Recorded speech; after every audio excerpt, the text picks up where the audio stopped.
All right, here we are. Good afternoon. The September 28th meeting of the Oklahoma City Water Utilities Trust will be in order. The first item on the agenda today is the approval of the minutes from the September 4th meeting. So moved. Have a motion and a second to approve the meetings from September 4th. Are there comments or questions, additions, corrections? Hearing none, all those in favor? No. Have the machine. Voting, please.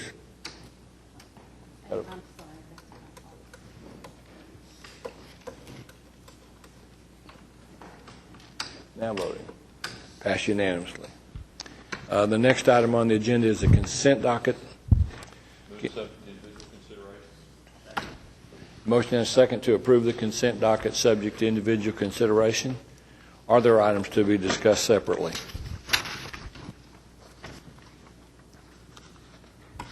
Mr. Chairman, on item 3A2, which is improvements shared with streets and drainage on Reno Road, just to let you know, that project's moving forward to go with the road and drainage improvements so that we stay together. We might not be putting in that main. It's about $150,000 this particular year, but we will be putting it in the next several years. And it makes a lot of sense for us to get out of the way of the road by doing it together with them. Thank you. Any other comments or questions? Hearing none, voting, please. Consent docket's approved. Next item is the concurrence docket, one item. Move the concurrence docket. Second. Motion and a second on the concurrence docket. Comments? Hearing none, voting, please. Concurrence docket's approved. Item 5 is temporary and permanent easement. Move the easements be accepted. A motion and a second to approve the easements. Are there comments, questions? Voting, please. Easements are accepted. Next item, item 6, is a couple of reports.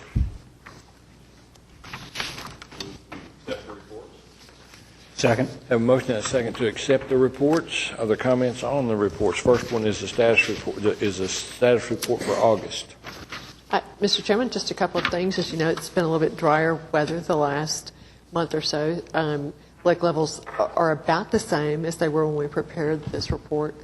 The pumpage total has kind of returned to normal levels. Last year was low.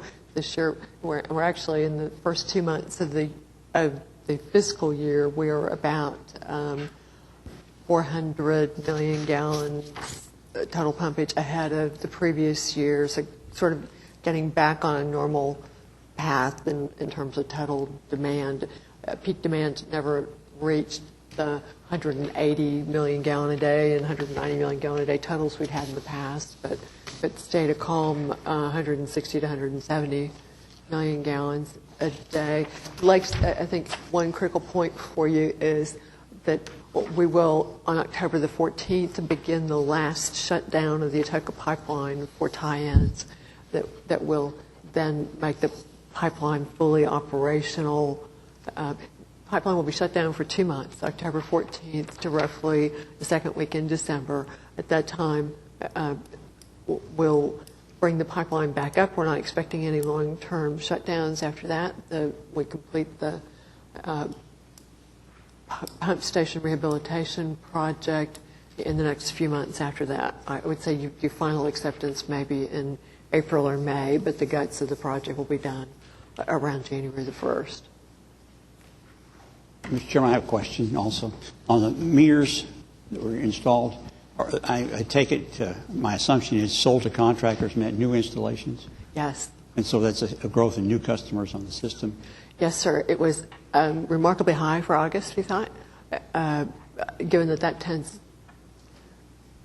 by August or through the summer, demand for new homes. So to see a large change of over 50% was exciting for us.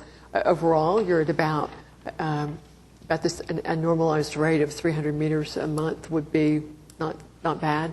I How about our meter replacement program that we had going on? Is that completed or? We have replaced over 120,000 meters, but the replacement program continues. This year, we're scheduled to replace a more modest number of meters, I think in the 5,000 to 7,000 range, as we get to the normalized 20,000 meters a year. And staff is working on larger meters, making adequate progress there. We have to get a little better, a little faster at the larger meters, but yes, we are caught up. Thank you.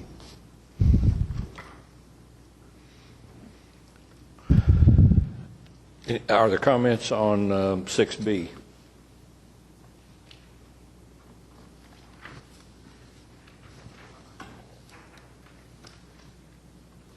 Hearing none, we have a motion and a second to receive both reports. Voting, please. Reports are received. Next item is the items for individual consideration, and the first one is a ratification of the water utility trust payments. Second. Motion and a second to ratify the payments. Are there comments or questions? Voting, please. Payments are ratified. Next was a renewal of a lease agreement with the Oklahoma Property Investors for the storage of utilities department, street flusher, and rotting equipment. Move approval. Second. Motion and a second to approve item 7B. Comments? This is the second year that we've used this lease agreement. Basically, what we do is move the heavy equipment that holds water for some reason into warm weather storage, into heated storage for the summer. It helped. Let me start that over. I'm so sorry. We move stuff that has enough water in it that it may freeze and burst into heated storage space so that it can be ready to go immediately in extreme cold weather, and that we protect it from damage. It is the kind of equipment you can't get all the water out of, and we, as we've grown, have exceeded our heated space at line maintenance. Okay. The problem we expect to solve over time as we look at what we do with the Overholser plant, but this will be a long-term temporary lease. Okay. Any further comments? We have a motion and a second to approve the lease agreement. Voting, please. Lease is approved. Next item is item 7C, ratify and approve an amendment and a resolution concerning the Underwriter Consultant Selection Committee report. Move approval. Second. A motion and a second to approve item 7C. Are there comments? Questions? Hearing none. Voting, please. Report's approved. New business. New business. Comments from trustees, staff, citizens. We are adjourned.